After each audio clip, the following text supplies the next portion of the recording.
오늘은 거룩하고 복된 주님의 날입니다. 다 같이 자리에서 일어나셔서 거룩하신 하나님께 예배드리겠습니다.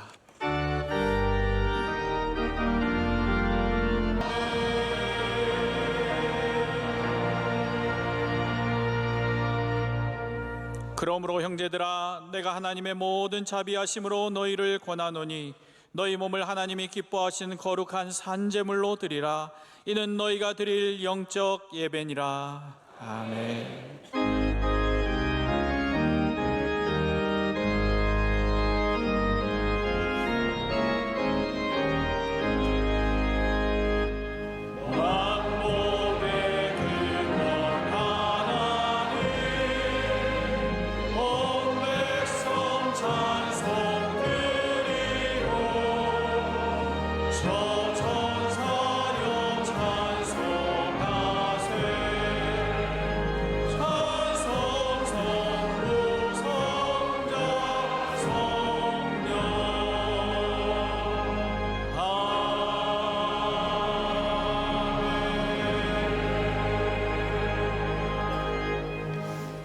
전능하사 천지를 만드신 하나님 아버지를 내가 믿사오며 그의 아들 우리 주 예수 그리스도를 믿사오니 이는 성령으로 잉태하사 동정녀 마리아에게 나시고 본디오 빌라도에게 고난을 받으사 십자가에 못 박혀 죽으시고 장사한 지 사흘 만에 죽은 자 가운데서 다시 살아나시며 하늘에 오르사 전능하신 하나님 우편에 앉아 계시다가 저리로서 산자와 죽은 자를 심판하러 오시리라.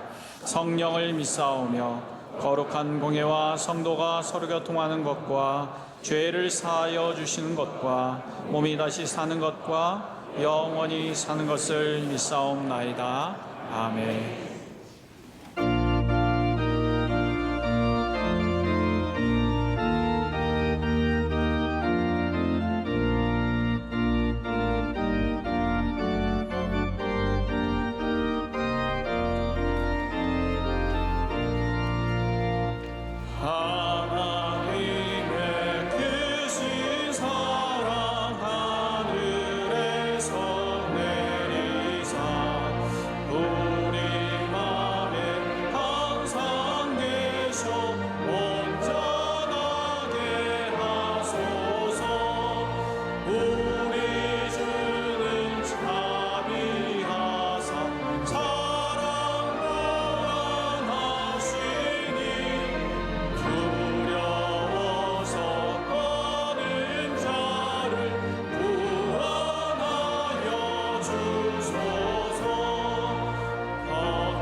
의미 없게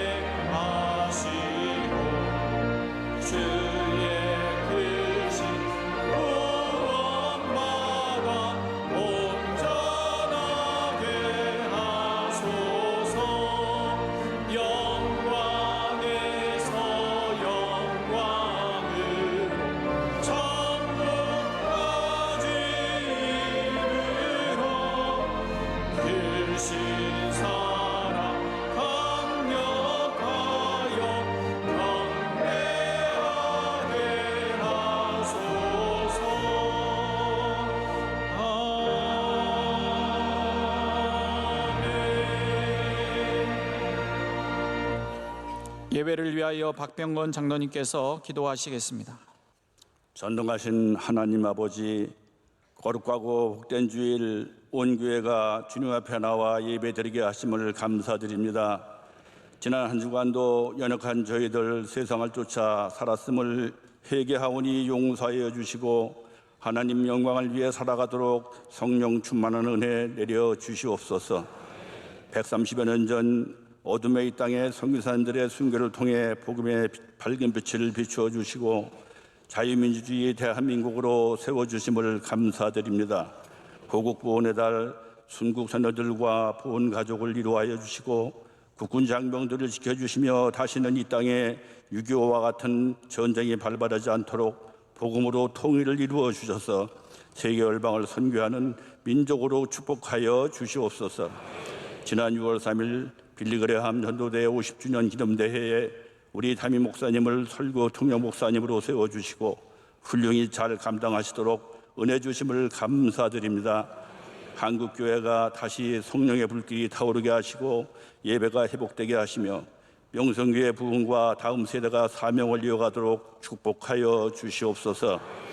주님의 뜻 가운데 세워주신 담임 목사님, 주님의 오른팔로 붙들어 주시고 맡으신 많은 사역들을 넉넉히 감당토록 능력을 주시오며 오직 주님 안에서 눈물과 헌신으로 달려오신 원로 목사님, 비전사에게 성령님들 동행해 주시고 목사님과 사모님 건강과 자녀손들을 축복하여 주시옵소서.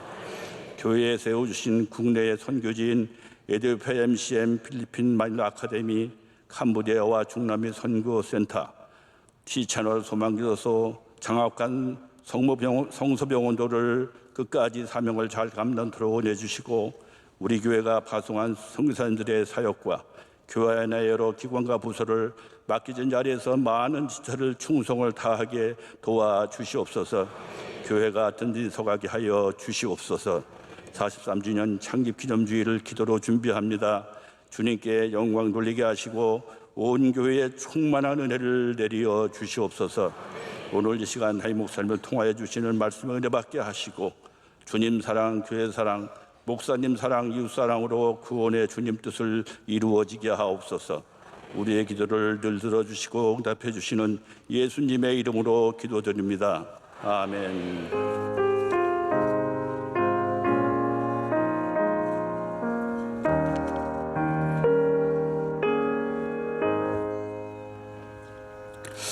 오늘 우리에게 주시는 하나님의 말씀은 신약성경 마태복음 18장 15절에서 20절까지 말씀입니다.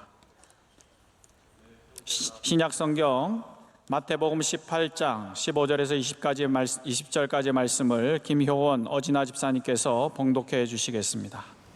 내 형제가 죄를 범하거든 가서 너와 그 사람과만 상대하여 권고하라.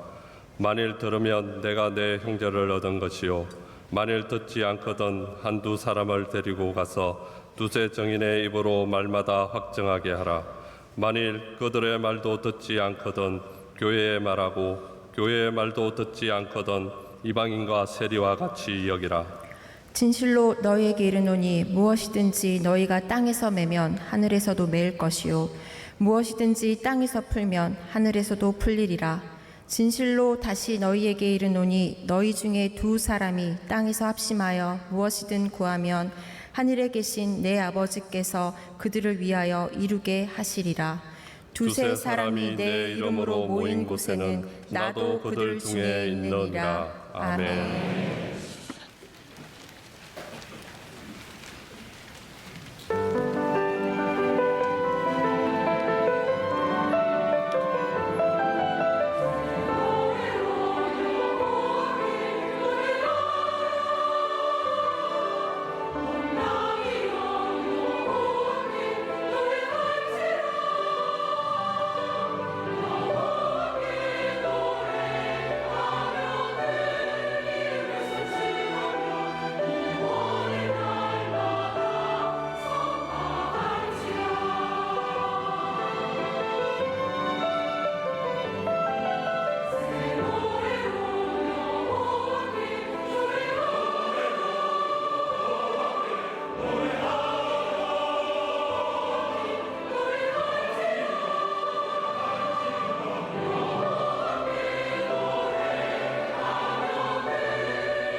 이제 말씀으로 은혜 받는 시간입니다. 담임 목사님께서 합심하는 기도 응답하시는 하나님이란 제 말씀 주실 때 큰 은혜의 시간 될 줄로 믿습니다.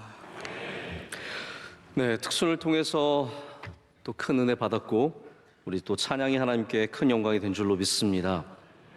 오늘 말씀을 통해서도 하나님께서 여러분의 영혼을 만져주시고 또 우리 가운데 은혜를 주실 줄로 믿습니다. 우리 하나님께서는 우리 한 사람 한 사람의 기도에 귀를 기울이시는 분이십니다. 하지만 동시에 또한 하나님께서는 우리가 마음을 모아서 하는 합심하는 기도에도 귀를 기울이십니다. 그래서 이스라엘은 위기 때마다 하나님께 합심해서 기도했던 그런 기록들이 성경에 많이 남아 있습니다. 그들이 잘못해서 큰 어려움을 당했을 때 그들은 함께 모였습니다. 그래서 신앙의 여러 가지 모습들이 있지만 하나님 앞에 함께 모이는 것 자체가 신앙의 모습입니다. 하나님 앞에 모이는 것. 이스라엘은 그렇게 하나님 앞에 모였고 그 모인 곳에서 합심하여서 회개했습니다. 그들이 옷을 찢고 머리에 재를 뿌리고 눈물로 기도하고 금식하며 기도하면서 하나님께 구했을 때 하나님께서 그들을 살려주셨고 그들을 구원해 주셨습니다. 그래서 기도는 영적 도구인데 특별히 합심 기도는 우리 하나님께 응답받는 기도의 굉장히 귀한 도구입니다. 여러분이 신앙생활하면서 당연히 기도의 도구를 가지셔야 하는데 특별히 가정이나 교회나 어떠한 곳에 있든지 합심하는 기도를 꼭 갖추시기를 축복합니다. 여러 사람이 마음을 모아서 힘을 다해서 기도할 때 하나님께서 분명히 그 기도에 간구하시기 때문입니다. 응답하시기 때문입니다. 사도행전을 보면 120명의 제자들이 함께 모여서 기도하고 있었습니다. 그때 하나님의 성령이 그들 가운데 임재했고 그 임재를 통해서 그들은 놀라운 성령의 권능을 받게 되었습니다. 예수님께서 오늘 말씀에도 우리가 마음을 합하여서 기도할 때 하나님께서 그것에 응답하시고 또한 예수님께서 그들 가운데 함께 하시겠다는 약속을 주시고 계십니다. 교회가, 가정이 그리고 사회가 여러 모양으로 상처를 입고 깨어지고 나뉘고 서로를 미워하고 어렵지만 그럴수록 우리는 서로를 버리지 말고 서로를 포기하지 말고 그 어려움 속에서 합심하여 기도로 나아가야 합니다. 그럴 때 사회가 고쳐지고 교회가 고쳐지고 또한 가정이 고쳐지는 은혜를 얻기 때문입니다. 근데 기도가 여러분 해보시면 아시겠지만 내 삶에 완전히 뿌리를 내리고 장착하는 것이 결코 쉬운 일은 아닌 것 같습니다. 목사님들도 마찬가지인데 얼마 전에 돌아가신 목사님이 계십니다. 우리 목사님들 이름을 잘 아시는 성도들이 있고 목사님의 이름들은 전혀 관심 없는 성도들도 계시거든요. 팀 켈러라고 하는 목사님이 몇 주 전에 췌장암으로 72세인가 짧은 생애를 마치시고 또 주님 곁으로 가셨습니다. 근데 이분이 굉장히 훌륭한 신학자이자 목회자입니다. 이분이 웨스트민스터라고 하는 신학교에서 교수로 계시다가 하나님의 부르심을 받고 미국의 맨하탄에서 개척을 하셔서 리디머 교회를 아주 훌륭하게 이끄시고 또한 섬기신 분이십니다. 이분은 특별히 아주 복음적인 메시지를 갖고 있고 또 이 시대에 필요한 메시지를 전했기 때문에 수많은 길 잃어버린 이 영 프로페셔널들이죠. 젊은이들, 전문직에 종사하는 많은 젊은이들이 맨하탄에서 이 목사님 교회에 나가면서 신앙을 되찾는, 그래서 맨하탄 같은 물질주의가 가장 팽배한 상징적인 그런 도시에서 목회에 성공하신 정말 몇 안 되는 귀한 사역자 중에 한 명이었습니다. 근데 이분이 처음부터 기도를 많이 했던 건 아니라고 합니다. 목회의 중반기 1999년, 이분 말씀에 따르자면 1999년에 기도를 제대로 시작했다고 합니다. 이분이 시편 말씀을 강해하면서 기도가 참 중요하다라는 것을 피부로 느꼈고 그것을 실천하기를 원하는 마음이 생겼는데 그때 한 가지씩 일이 터지기 시작했습니다. 사모님이 크론 증후군이라고 하는 어려운 질병을 갖고 있었고 본인도 원하지 않게 갑상선 암에 걸리고 또 그 도시가 2000년 여러분 기억하실지 모르겠는데 9.11 사태로 인해서 도시 전체가 공황에 빠지면서 기도를 제대로 하기 시작했다는 거죠. 근데 그조차도 사모님의 굉장히 권고가 있었다고 합니다. 훌륭한 목사님들을 보면은 아주 좋은 믿음을 갖고 계신 사모님이 참 많이 계십니다. 이번에 사모님이 캐티라고 하는 분이셨는데 이 사모님이 이렇게 설득을 했대요.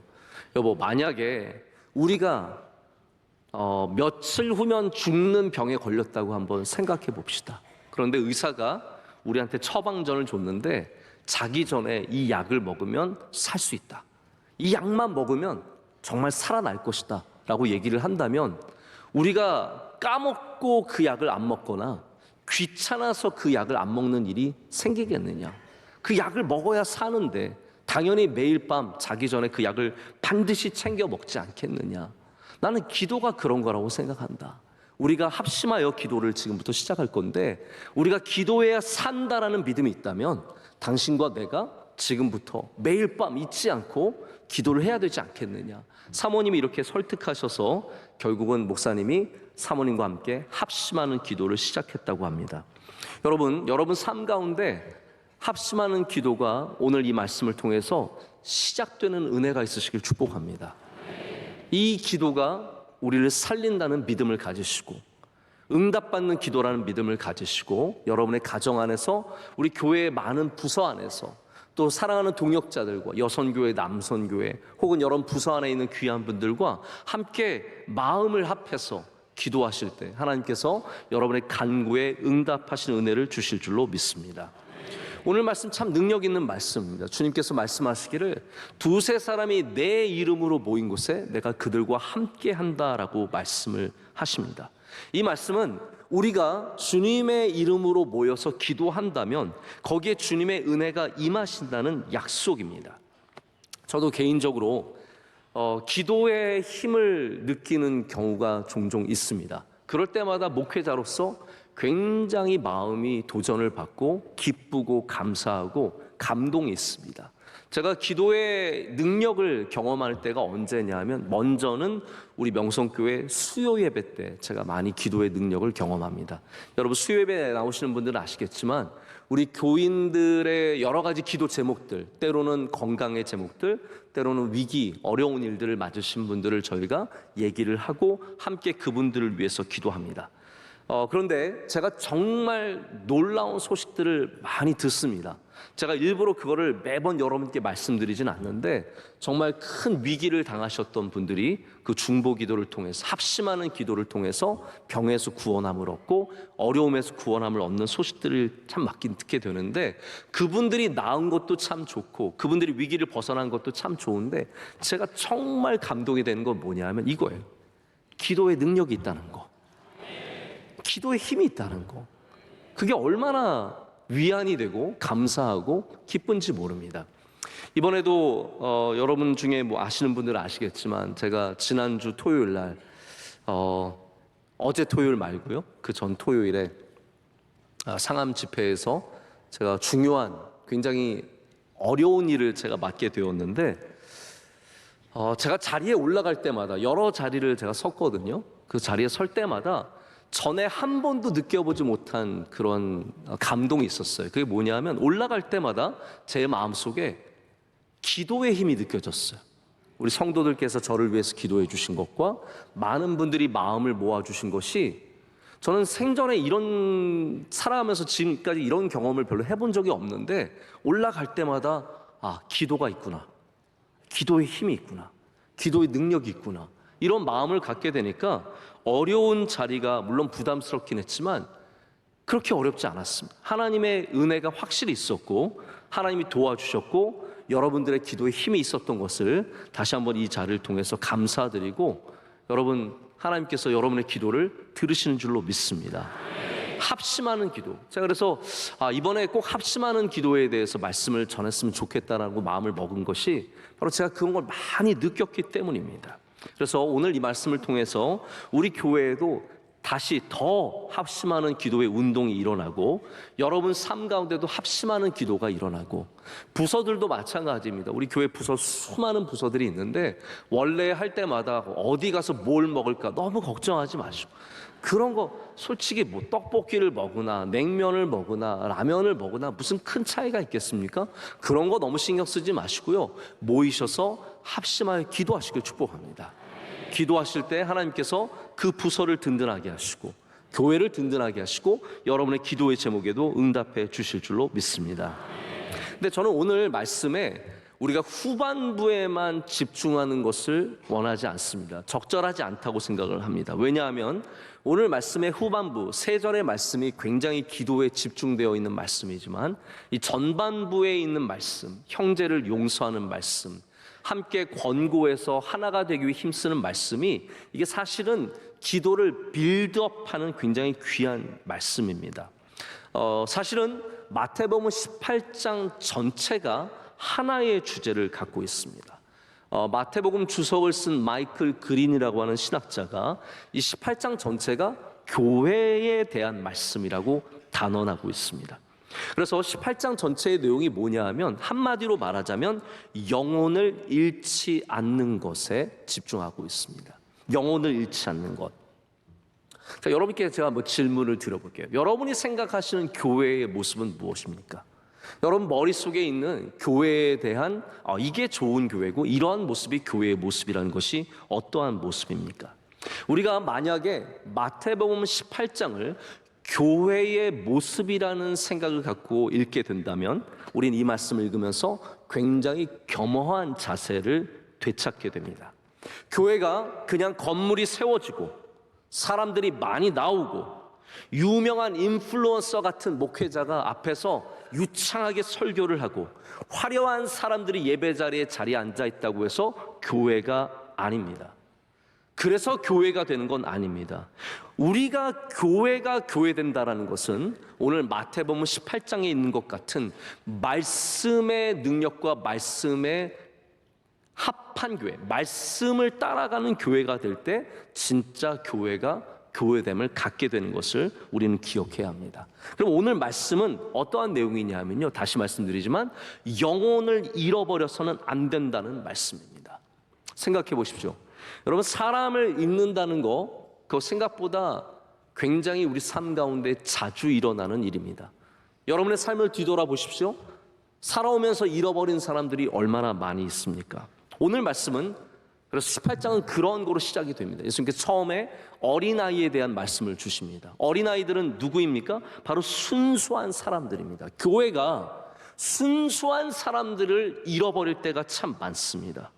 우리가 겸손해야, 그래서 예수님께서는 너희가 겸손해져야, 저 아이들을 귀하게 볼 줄 알아야 겸손해져야 순수한 영혼들을 잃어버리지 않는다고 말씀하시는 겁니다. 실제로 교회에 수많은 순수한 사람들이 나왔다가 교회의 강압적인 태도들과 수많은 어쩌면 우리들 안에 있는 교만한 사람들의 모습들, 교만한 자세 때문에 이 순수한 사람들이 떠나게 되는 일들이 얼마나 많은지 모릅니다. 교회는 반드시 겸손해져야 합니다. 겸손해야 합니다. 그래야 우리가 어린아이와 같은 순수한 영혼들을 잃어버리지 않습니다. 또 하나의 비유는 뭐냐면 잃어버린 양에 대한 비유입니다. 우리가 참 누가복음에서도 참 더 깊게 보는 이 말씀은 얼마나 귀한 말씀입니까? 근데 이 말씀이 우리에게 주는 교훈은 뭐냐면 교회가 한 영혼 한 영혼을 똑같이 귀하게 여기고 어떠한 영혼을 잃어버리든 그 영혼을 되찾아와야 한다는 말씀이에요. 저는 이거 굉장히 귀하게 생각합니다. 왜냐하면 여기에는 목자 되신 예수님의 아주 결연한 의지가 담겨 있기 때문이에요. 자, 생각해 보십시오. 양을 잃어버렸습니다. 근데 이 말씀에는 어떠한 양을 잃어버렸는지에 대해서는 전혀 정보가 나와 있지 않습니다. 이 양은 착한 양인지 나쁜 양인지 혹은 생산성이 좋아서 젖을 많이 짜내는 양인지 새끼를 많이 낳는 양인지 아니면은 괴팍한 양이어서 남들 괴롭히고 다니고 어렵게 하는 양인지 전혀 정보가 나와 있지 않습니다. 그런데 어떠한 양이 되었든 목자는 그 양을 찾으러 간다는 말씀이에요. 교회가 어떻습니까, 여러분? 생산성이 좋은 양 잃어버리면 찾으러 갑니다. 왜냐하면 그 사람은 뭔가를 만들어내는 사람이니까요. 착한 사람 잃어버리면 그 사람 찾으러 갑니다. 왜냐하면 좋은 사람이니까요. 근데 중요한 도전은 뭐냐면 나쁜 사람을 잃어버려도 찾으러 가겠냐라는 거예요. 생산성이 전혀 없는 손해를 끼치는 사람을 잃어버려도 찾으러 가겠느냐는 것이죠. 예수님께서 오늘 이 시대의 교회에 던지시는 질문은 뭐냐면 우리가 정말로 모든 영혼에 관심이 있느냐는 말씀이에요. 여러분, 좋은 교회는 어떤 교회입니까? 모든 영혼을 귀하게 여기는 교회. 저는 우리 명성교회가 그런 교회가 되기를 원합니다. 이번 청년대학부 샤인지저스 집회의 주제가 한 번에 한 사람이라는 주제였습니다. 그게 무슨 내용이냐면 바로 이거예요. 한 영혼이 귀하다라는 것. 예수님께서 우리 전부를 위해 죽으셨지만 한 영혼을 위해 또한 죽으셨다라는 것. 귀하고 착하고 좋은 사람만 위해 죽으신 것이 아니라 바로 한 사람, 나를 위해, 나같이 죄 많고 부족한 사람을 위해 주님이 죽으셨다는 그것이 바로 샤인지저스의 메시지였고 우리 모든 교회가 되찾아야 하는 메시지입니다. 오늘 본문 말씀은 그 같은 주제 아래에서 이어지는 말씀이에요. 여기 죄를 범한 사람이 있습니다. 문제를 만들어내는 사람이 있습니다. 그런데 그 사람을 어떻게 할 거냐? 라고 주님은 오늘 우리에게 물어보고 계신 거예요. 이 사람이 죄 많은 사람이고 문제가 많은 사람이기 때문에 그냥 잘라낼 것인가? 아니면 그의 손을 함께 붙잡고 합심하여 기도할 것인가? 주님은 바로 거기에 대해서 묻고 계십니다. 처음에 권고를 하라고 하셨습니다. 아무도 모르게 가서 내가 당신의 문제와 죄를 너무나 잘 알고 있습니다. 당신은 지금 하나님 앞에 심각한 죄를 짓고 있는데 그래서는 안 됩니다. 빨리 하나님께로 돌아오십시오. 여러분, 사람이 한 번에 돌아오면 얼마나 좋겠습니까? 한 번의 말을 듣는 사람이 별로 없습니다. 저도 아이들을 키워보면요, 한 번 말하면 절대로 들어주지 않습니다. 두 번 말해도 듣기가 쉽지 않습니다. 사람은 3번, 4번, 10번, 100번 말해도 잘 듣지 않는 게 사람의 모습입니다. 주님께서는 그래서 처음에 되지 않으면, 돌아오면 참 좋겠지만 돌아오지 않으면 이제는 증인들을 데려가서 확실한 증거를 갖고 다시 권고하라는 거예요. 근데 그렇게 해도 듣지 않으면 결국은 교회에 얘기하라는 겁니다. 교회에 얘기해서 교회가 그를 권고하게 합니다. 근데 교회가 말을 해도 듣지 않습니다. 그러면 어떻게 해야 됩니까? 오늘 말씀에 단어는 그렇게 쓰지 않지만 치리하라라고 말씀을 하십니다. 여러분, 현대 교회가 굉장히 사랑을 말하다 보니까 교회의 질서는 중요해지지 않아서 치리를 마치 나쁜 것으로 여기는 그런 교회가 굉장히 많습니다. 그런데 치리라는 것, 교회가 교인을 잘라내고 교회 밖으로 몰아내는 것은, 그것은 나쁜 것만이 아니라 예수님께서 교회를 보호하기 위해서, 교회를 깨끗하게 하기 위해서 주신 마지막 강구책이 바로 이 치리입니다. 그래서 교회 안에 치리의 능력이 있어야 교회가 건강해지고 교회의 권위를 갖게 된다라고 주님 우리에게 가르쳐 주신 거예요. 그런데 결론은 우리가 마치 잘라내는 것이 결론인 것 같지만 그게 아닙니다. 오늘 말씀의 결론은 잘라내지 말고 쉽게 버리지 말고 끝까지 붙잡으라는 말씀이에요. 그래서 합심하여 기도하게 되면 그것에 하나님께서 은혜를 더해 주신다는 말씀입니다. 여러분, 사람을 함부로 쉽게 버려서는 안 됩니다. 사람을 쓰레기처럼 쓸모 없어졌다고 해서 그냥 쉽게 버려서는 안 됩니다. 하나님은 고쳐서 쓰시는 분이시고 하나님은 쉽게 포기하지 않으시는 분이십니다. 제가 언젠가부터 치아가 좀 좋지 않아져서 이제 병원을 다니기 시작했습니다. 유학을 하고 있을 때는 치과가 비싸서 갈 엄두도 내지 못했지만 하나님께서 저의 치아를 그래도 건강하게 유지시켜 주셨는데, 이제 한국에 와서부터 염증이 나기 시작하고 정말 점점 안 좋아지는 거예요. 한 번은 너무 심한 염증이 나서 고생을 하고 미국처럼 버티고 있다가 결국은 안 돼서 병원을 갔더니 집사님이 저의 치아 사진을 다 찍어보더니 저보고 심각한 상황이라는 거예요. 지금 난리가 났다는 거예요. 막 염증이 나서 잇몸은 다 헤어져 있고 그 안에는 염증이 오래돼가지고 이미 잇몸 뼈가 녹아내려져 가고 있고, 저를 보여주면서 어떻게 인생을 이렇게 살았냐고 계속 말씀을 하시는 거예요. 근데 저는 솔직히 너무 아파서 계속 고생을 하다 보니까 어떤 마음이 들었냐면, 이거 그냥 뽑아버리자. 이거 뭐 뽑으면 되지. 뭘 무슨 고생을 이렇게 이걸 갖고 하냐. 뽑고 그냥 딴 거 심자. 새 거 심으면 되지. 하고 제가 집사님한테, 집사님 뽑아주세요. 뽑아주십시오. 그랬더니 집사님이 정색을 하시고 뭐라고 아닙니다. 목사님, 고쳐서 쓰셔야 합니다. 고쳐서 쓰셔야 합니다. 그리고 제가 뭐 그 이후에 그것도 고쳐서 쓰고, 물론 그렇지만 결국 이제 다 아시겠지만 여러분, 그런 치아들은 결국은 운명을 다하게 되어 있습니다.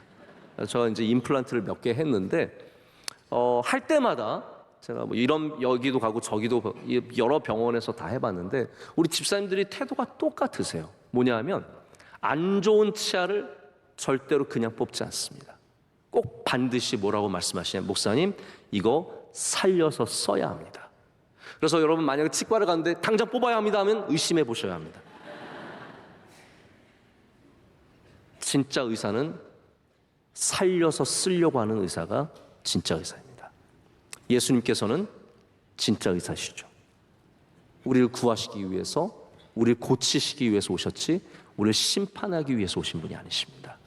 잘라내는 것이 예수님의 목적이 아니라 우리를 살려서 쓰시는 것이 예수님의 목적이고 그 가운데 합심의 기도가 있다는 것을 보셔야 합니다. 우리가 합심의 기도를 할 때 우리는 기도의 응답만 받는 것이 아니라 사람들이 살아나는 은혜를 누리게 된다는 것이죠.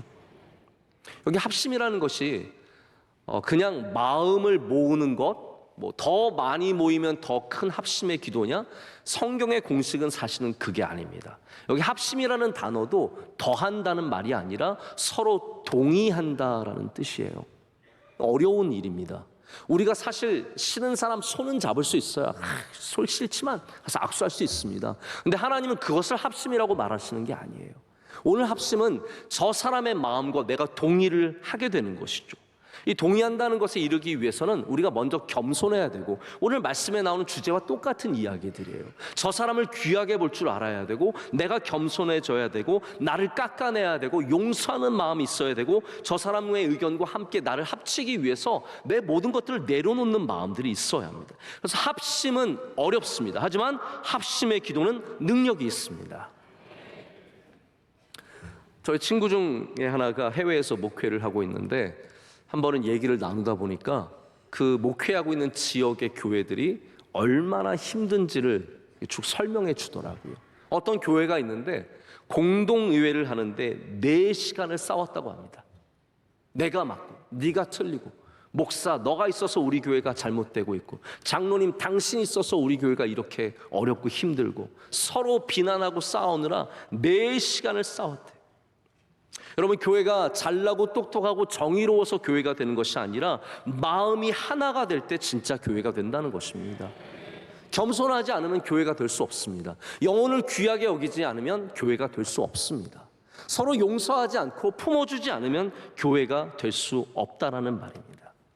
예수님께서는 바로 그런 희생하는 기도, 내가 겸손하게 되는 기도, 한 사람도 잃어버리지 않겠다는 기도, 원수와 손을 잡는 기도에 능력이 있다라고 말씀하십니다.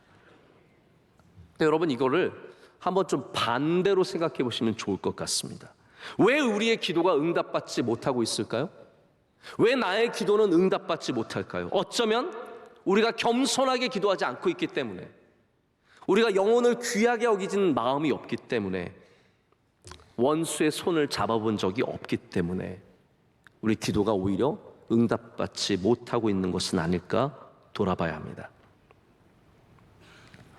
오늘 말씀에 여러분들이 좋아하는 말씀들이 몇 구절 있습니다. 특별히 무엇이든지 너희가 땅에서 매면 하늘에서도 매일 것이요 무엇이든지 땅에서 풀면 하늘에서도 풀리라는 말씀을 좋아하시는 분들이 많이 있습니다.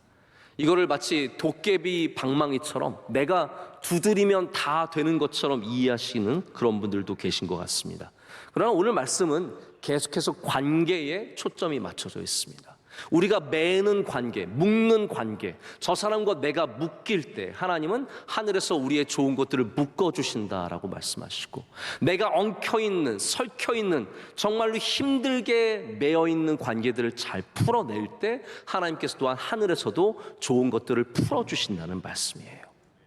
그래서 우리의 관계 속에서 이 기도가 형성되는 것을 우리에게 말씀하고 계십니다. 근데 더욱더 중요한 것은 오늘 약속 중에 제가 참 좋아하는 약속이 있습니다.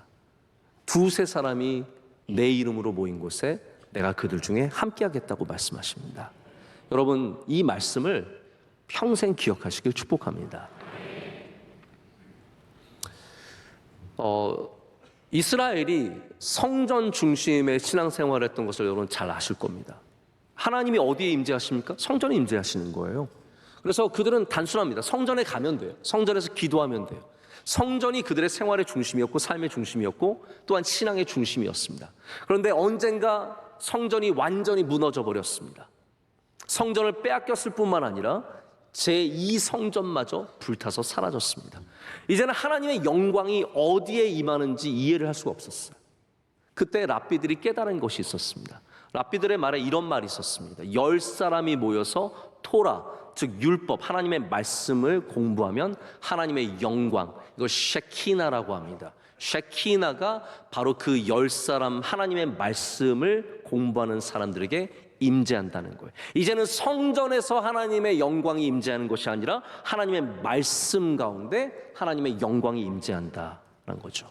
근데 예수님께서 바로 그 랍비들의 이해, 우리가 율법을 공부할 때 하나님의 영광이 셰키나가 임재한다는 것을 오늘 기도로 전환시키시는 겁니다. 두세 사람이 내 이름으로 모여 있을 때, 즉 주님의 이름으로 기도할 때 주님의 영광 셰키나가 그들 가운데 임재한다라는 거예요.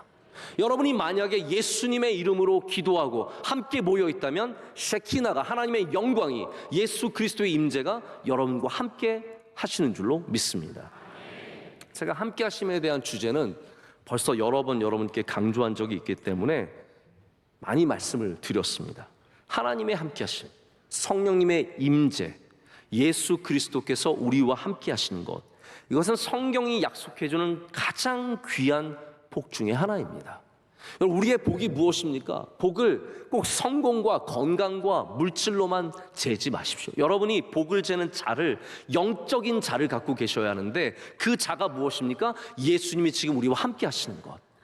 이것이 성경이 약속하는 가장 귀한 복 중에 하나라는 거죠. 여러분, 언제 마음이 평안하시고 기쁘십니까? 물질을 많이 갖고 있을 때 평안하십니까? 아니면 예수님이 내 안에 계실 때 평안하십니까? 물질이 아무리 많아도 불안할 수 있고 물질이 별로 없어도 우리가 평안할 수 있는 것은, 진짜 복은 예수님께서 함께 하시는 복이기 때문입니다. 그것을 오늘 주님께서 약속하십니다. 두세 사람이 내 이름으로 모인 곳에 내가 너희와 함께 하겠다는 것이죠. 여러분, 이 합심의 기도가 우리가 기도는, 모든 기도는 그렇습니다. 모든 기도는 하나님과 가까워지는 것이죠. 하나님과 멀어진 분들 계시면 빨리 기도를 통해서 가까워지시길 축복합니다. 가까워지셔야 합니다. 기도를 놓치지 마시고 기도를 완전히 놔버리지 마십시오. 오늘도 다시 기도를 되찾으셔야 합니다. 기도로 돌아가야 합니다. 근데 합심의 기도는 나와 하나님의 사이를 가깝게 하는 것만이 아니라 함께 기도하는 사람들을 가깝게 합니다. 이게 합심하는 기도의 또한 놀라운 선물입니다. 원수였던 저 사람, 나와 정말 힘들고 어려웠던 관계인 저 사람과 함께 기도할 때 하나님은 그 기도 가운데 역사해 주셔서 바로 사람들끼리도 가까워지는 은혜를 주신다는 거죠. 어떤 좀 서먹서먹했던 부부가 저에게 그러한 간증을 주시는 걸 들은 적이 있는데, 두 분이 기도를 같이 시작했대요.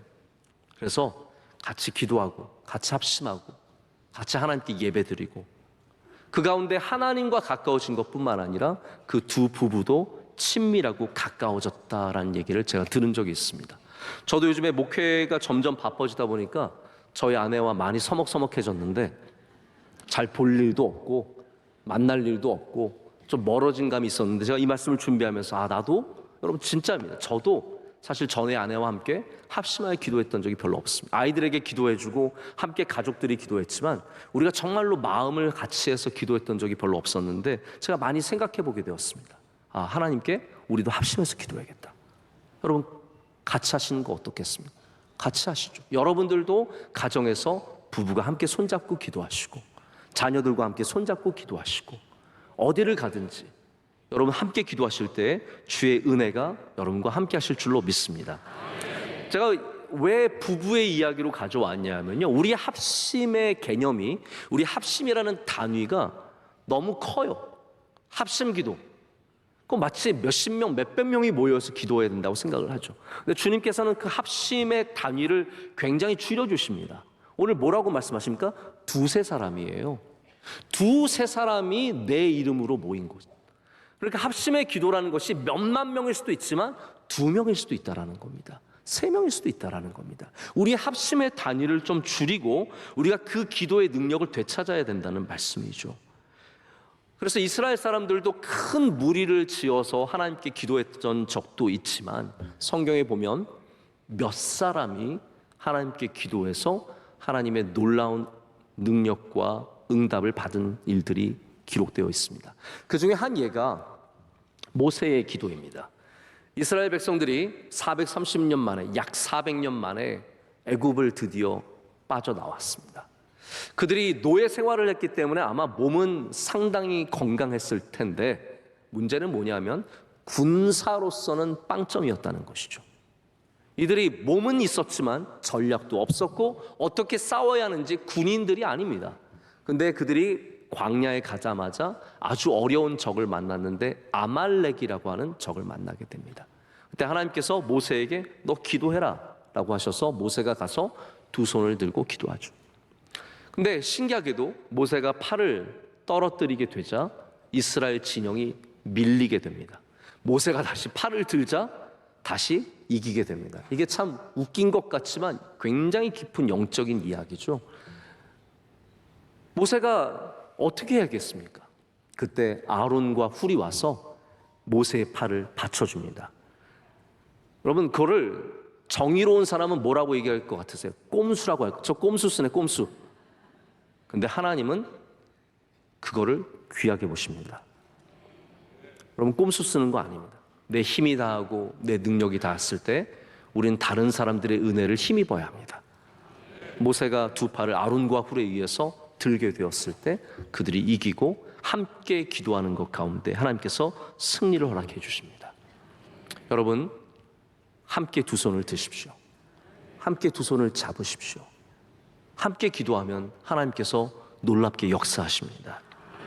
말씀을 정리하고 맺고자 합니다. 제가 합심하는 기도에 대한 감동을 받은 후로 계속 말씀을 묵상하고 말씀을 준비했는데 우리 낮 예배에 다 전하기에는 좀 시간도 그렇고 내용도 여러 가지로 좀 많이 어렵습니다. 그래서 제가 오늘은 이 정도 하고 말씀을 내주려고 합니다. 오래전에 번역된 말이라서 좀 어색하지만 기도 합주회라는 말이 있습니다. 요즘에 합주회라는 말을 잘 쓰지 않는데 뭐 성시경 합주회 이러지 않잖아요.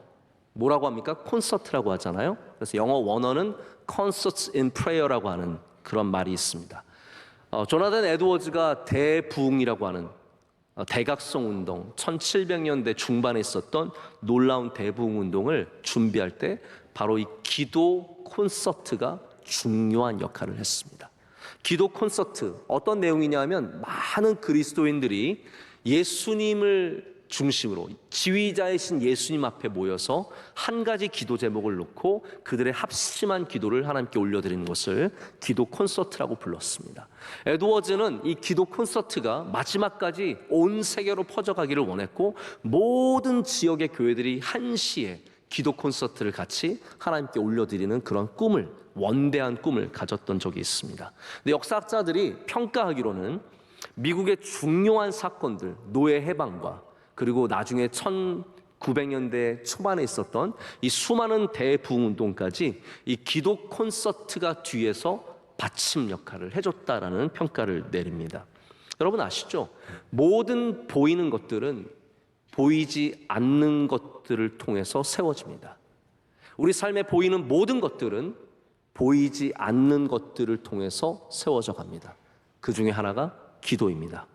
기도는 저 사람이 기도 많이 하는지 안 하는지 잘 모릅니다. 그런 걸 여러분 목소리로 판단하려고 하지 마세요. 제가 오늘도 예배를 드리다가 그 생각을 했어요. 어떤 분들은 얼굴로 예배를 드려요. 그게 무슨 말이냐면 얼굴로 모든 그 은혜 받은 표정과 실망한 표정과 감사한 표정과 이게 다 드러나신 분이 있어요. 이 얼굴로 예배 드리시는 분이 얼굴만 보면 은혜 받았는지 아닌지 확실하게 드러나는 분이 있는가 하면 어떤 분은 전혀 보이지 않는 분들 지금 굉장히 뚱한 표정이지만 엄청난 은혜 받고 있는 분들도 계시고 겉으로는 또 괜찮지만 속에는 다른 생각이 들어있는 분들도 있죠. 우리가 겉으로 다 알 수 없습니다. 기도를 하는지 안 하는지 어떻게 알 수 있겠습니까? 그러나 보이지 않는 곳에서 기도를 쌓아가는 사람은 보이는 삶의 변화가 일어나기 시작합니다. 여러분 가정에 기도가 세워지시기를 축복합니다. 여러분 기업에 기도를 세워가시기를 축복합니다. 어디를 가시든지 여러분 함께 동역하는 사람들을 찾으시고 기도하십시오. 어떤 분들은 그렇게 얘기하실 거예요. 목사님, 저는 합심하여 기도할 사람이 없습니다. 저는 싱글이고 저는 혼자고 저를 주변에 같이 기도해 주는 사람도 없습니다. 여러분 그럴 때는 교회와 함께 기도하십시오.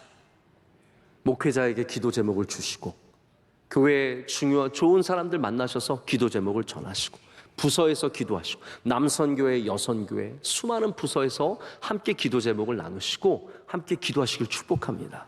여러분의 기도의 동역자가 있는 한 여러분 삶 가운데 응답이 있고 하나님의 은혜가 있고 오늘 주님께서 약속하신 것처럼 예수님께서 함께 하시는 복을 허락해 주실 줄로 믿습니다. 함께 기도하겠습니다. 하나님 아버지 감사합니다. 오늘 주님 주신 말씀을 다시 우리 마음판에 새깁니다. 기도 없이 그냥 살았던 우리가 다시 기도하기를 간절히 소원합니다. 하나님, 우리 삶 가운데 보이지 않는 기도를 많이 쌓게 하여 주시옵소서. 합심하는 기도가 되게 하셔서 우리 주변의 좋은 동역자들과 함께 간절한 기도 제목을 놓고 기도할 때 우리 응답받는 은혜를 누리게 될 줄로 믿습니다. 모든 성도들의 삶 가운데 주님 은혜와 응답을 베풀어 주시옵소서. 예수님의 이름으로 기도드립니다. 아멘.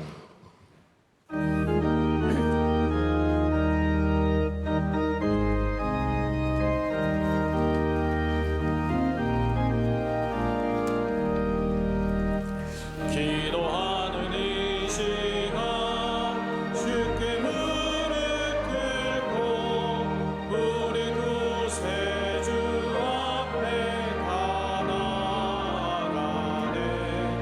믿음으로 나가며 주가 보살피사 크신 은혜를 주네.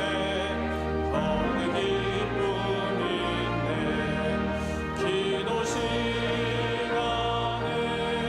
복을 주시네. 고난 내 마음 속에 기쁨 충만하네. 기도하는 이 시간 주가 곁에 오사 인자신 얼굴 높이 기울이네. 우리 마음 비우고 주를 의지하며 크신 은혜를 주네. 거기 기쁨 있네. 기도 시간에 복을 주시네. 고난 내 마음 속에 기쁨 충만하네.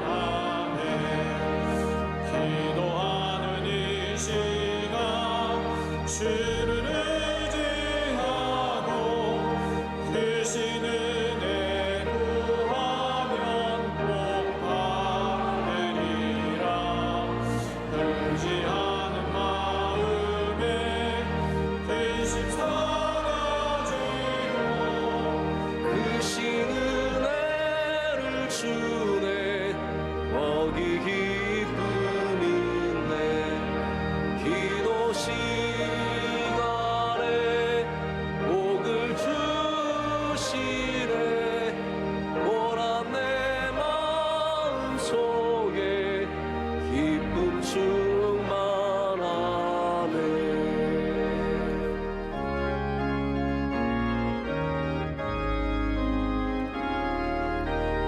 주님 우리 통해 계획하시니 부족한 입술로 찬양하게 하시니.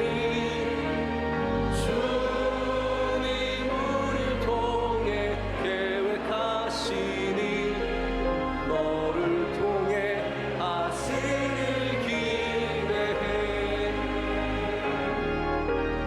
주님 우리 통해 계획하시니